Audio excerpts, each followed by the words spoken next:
Welcome to the slop farm. Enjoy the video.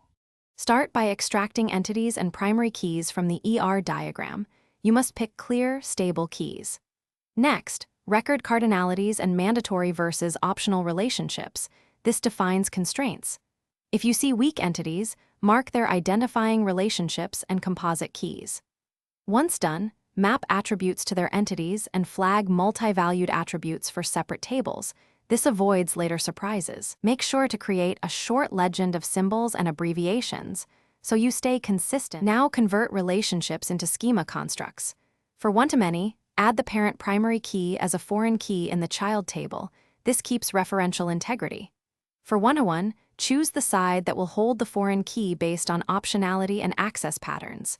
For many-to-many, create a join table with both primary keys and any relationship attributes. This preserves details.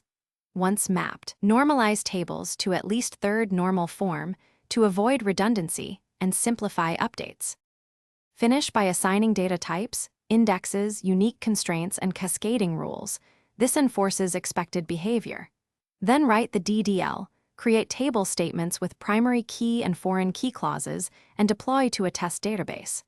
Run representative queries and transactional tests to verify joins, updates, and deletes behave correctly.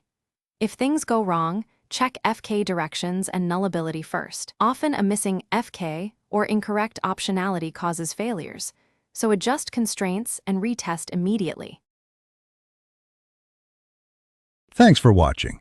Consider subscribing if we helped you today.